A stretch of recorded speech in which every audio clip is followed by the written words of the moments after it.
Movie की शुरुआत में हमें एक किंगडम दिखाया जाता है। इस किंगडम में एक किंग हेनरी होता है जो काफ़ी लालची है। यहीं थोड़ी दूर एक दूसरा किंगडम है जो मॉर्स की है। इस किंगडम में मैजिकल क्रिएचर रहते हैं।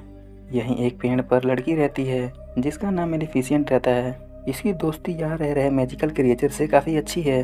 एक दिन ह्यूमन किंगडम से यहाँ एक लड़का आता है और ये लड़का रिवर में से एक जूल चुरा लेता है। मेलिफिसेंट को अपने मैजिकल दोस्तों से पता चलता है कि इसके किंगडम में कोई घुस आया है। यह इस लड़के से जूल ले लेती है और रिवर में फेंक देती है। अब मेलिफिसेंट लड़के को ह्यूमन किंगडम की ओर ले जाने लगती है।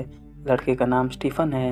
यह अपने घर जाने से पहले मैली से हाथ मिलाता है, मगर स्टीफन ने लोहे की एक रिंग पहनी थी जिससे मैली को हर्ट होता है। यह देखकर स्टीफन रिंग उतारकर दूर फेंक देता है क्योंकि लोहे के वस्तु से मैली को दर्द पहुंचता है। स्टीफन मैली को यहाँ दोबारा आने को लेकर दावा करता है। मैली स्टीफन के रिंग फेंकने से उससे काफ़ी इम्प्रेस हो जाती है और हर वक्त स्टीफन के बारे में ही सोचती रहती है। कुछ दिन बीत जाने के बाद स्टीफन मैली के पास आता है और अब स्टीफन यहाँ आने जाने लगा था। इसकी दोस्ती अब काफ़ी अच्छी हो जाती है और धीरे धीरे इनकी दोस्ती प्यार में बदल जाती है। 16 साल की उम्र में मैली स्टीफन को सच्चे प्यार वाला किस देती है और अब स्टीफन एक दिन पैसा कमाने बाहर चला जाता है ह्यूमन किंगडम में। अब कुछ दिन बीत चुके हैं मगर अभी भी स्टीफन मॉर्स किंगडम नहीं आता है।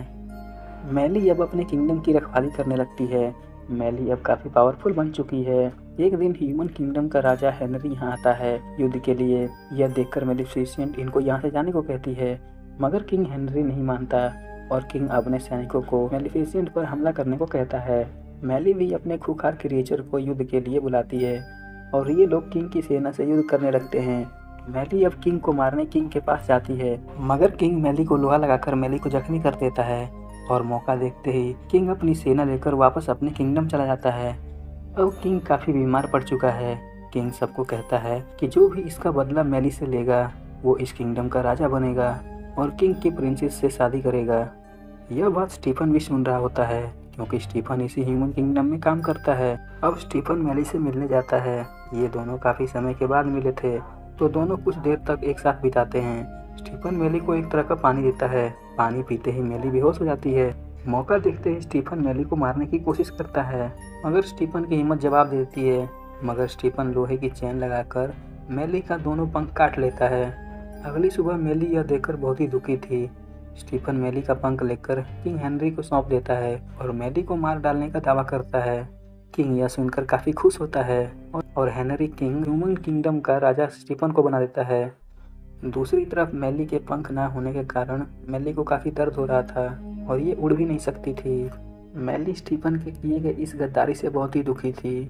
आगे चलते ही मैली को दिखता है कि एक आदमी कौवे को मार रहा होता है। यह देखकर मैली अपने मैजिक से कौवे को आदमी बना देती है। यह कौवा अपना नाम डिएबल बताता है। मैली ने इसकी जान बचाई थी तो डिएबल मैली का सर्वेंट बन जाता है। अब मैली डिएबल को किंगडम की जांच पड़ताल करने भेजती है। डिएबल मैली को बताता है कि स्टीफन ने हेनरी किंग के बेटी से शादी कर ली है। यह सुनकर मैली बहुत ही गुस्सा होती है और गुस्से में अपने हरे भरे किंगडम को डार्क किंगडम में बदल देती है और यहाँ राज करने लगती है। एक दिन डिएबल मैली को खबर देता है कि स्टीफन की एक बेटी हुई है। इसी खुशी में वहाँ जश्न रखा गया है। मैली से परमिशन लेकर छोटी परियां भी इस जश्न में आई हुई हैं और स्टीफन की बेटी को खूब सारा आशीर्वाद देती है कि तभी यहाँ मैली भी आ जाती है और मैली भी स्टीफन की बेटी को मैजिक के साथ इसे खूब सारा आशीर्वाद देती है जैसा कि यह हमेशा खुश रहे और खूबसूरत हो। और साथ में ही मैली छोटे लड़की को एक श्राप भी देती है कि जब यह 16 साल की हो जाएगी तो यह इस चरखे के नोक पर अपनी उंगली रखेगी और हमेशा के लिए यह गायब हो जाएगी। यह सुनकर स्टीफन मैली से माफ़ी मांगता है और मैली को श्राप वापस लेने को कहता है। यह सुन मैली श्राप वापस ले लेती है, मगर मैली श्राप के बदले कहती है कि जब यह लड़की 16 साल की हो जाएगी और जब तक इसे सच्चा प्यार वाला किस नहीं मिलेगा तब तक यह नींद से नहीं उठेगी। यह सुन स्टीफन बहुत ही गुस्सा हो जाता है और अपने सैनिकों को मॉर्स किंगडम भेजता है मैली को मारने के लिए। मगर मैली मैजिक से यहाँ एक दीवार खड़ा कर देती है ताकि कोई भी दुश्मन इस दीवार को पार न कर सके। स्टीफन छोटी परियों को कहकर अपने बच्ची को यहाँ से दूर दूसरी जगह भिजवा देता है ताकि बच्ची सुरक्षित रहे। यह छोटी परियां बच्ची को पालने के लिए सारी परियां मैजिक से औरत बन जाती हैं, मगर इन्हें बच्चे पालने का कोई भी एक्सपीरियंस नहीं था। इधर डिएबल बच्ची का पता लगाकर मैली को भी यहाँ ले आता है। मैली को यह बच्ची थोड़ा भी पसंद नहीं थी, बच्ची के रोने की वजह से मेली चिढ़ने लगती थी क्योंकि यह बच्ची स्टीफन की थी। इधर डिएबल बच्ची का भूख मिटाने के लिए इसे खाना लाकर देता है। मेली और डिएबल बच्ची पर हमेशा से नज़र रखा करते थे। बच्ची का नाम अरोरा होता है। मेली कभी कभी अरोरा से मिलने यहाँ आती थी। दूसरी ओर स्टीफन अपने सैनिकों को मेली का बनाया गया दीवार गिराने के लिए बार बार भेजा करता था। एक दिन स्टीफन की वाइफ की मौत हो जाती है क्योंकि स्टीफन अपने पत्नी का बिल्कुल ध्यान नहीं दिया करता था। इधर अरोरा मेली और डिएबल की निगरानी में अब बड़ी हो चुकी है। एक दिन अरोरा मॉर्स किंगडम आती है। यह मॉर्स दीवार के अंदर जाने को लेकर बहुत ही उत्साहित होती है, मगर यहाँ पहले ही स्टीफन के सैनिक आए हुए थे। मेली इन सबको मार के अरोरा को मार्स किंगडम के अंदर ले आती है। अरोरा यह देखकर बहुत ही खुश होती है और अरोरा मेलिफिसेंट को अपना गॉड मदर बुलाती है क्योंकि अरोरा मेली को ही अपनी माँ समझती है। अब अरोरा अक्सर यहाँ आ जाया करती थी और इसे यहाँ के किंगडम के मैजिकल क्रिएचर से अच्छी दोस्ती हो जाती है। धीरे धीरे मेली को भी अरोरा पसंद आने लगी थी और मेली अरोरा को दिया हुआ शराब वापस लेने की कोशिश करती है, मगर मेली नाकामयाब हो जाती है। अब धीरे धीरे अरोरा का 16वां जन्मदिन आने वाला होता है। यह देखकर दोनों किंगडम में अफरा तफरी मच जाती है। मेली इस बुरी दुनिया के बारे में अरोरा को बताती है कि ये दुनिया हमारे लिए कितनी बुरी है, मगर अरोरा अपने 16वें जन्मदिन के बाद मॉर्स किंगडम में ही रहना चाहती है। मेली भी इसके बात से मान जाती है।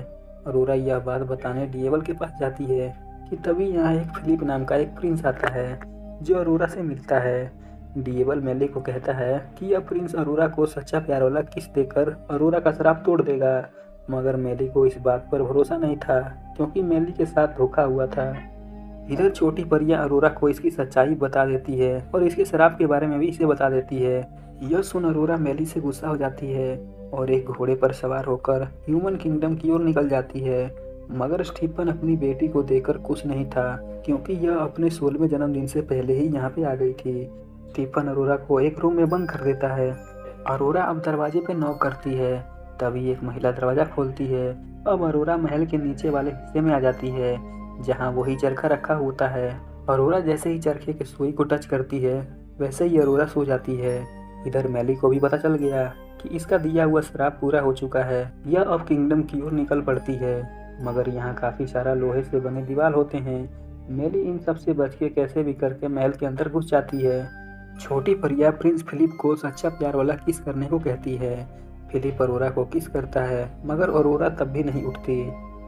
फिर मेली रोते हुए अरोरा से माफ़ी मांगते हुए इसके फोरहेड पे किस करती है।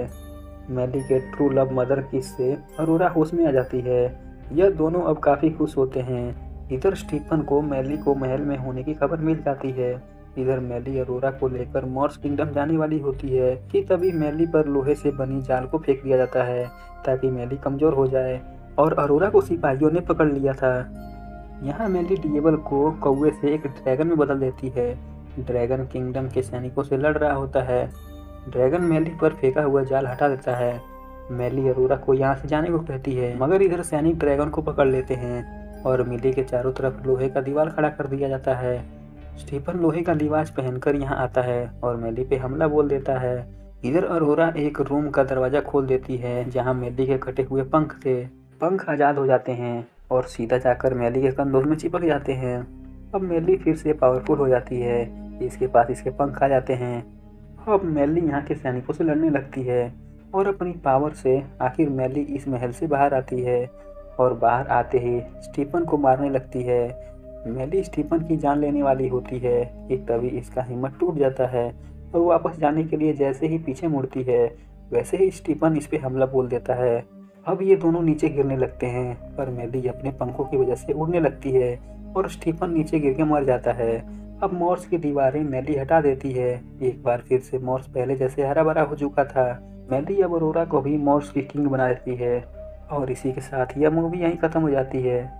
कमेंट में बताओ अगर इसका दूसरा पार्ट चाहिए तो। चैनल को सब्सक्राइब और वीडियो को लाइक करना ना भूलें।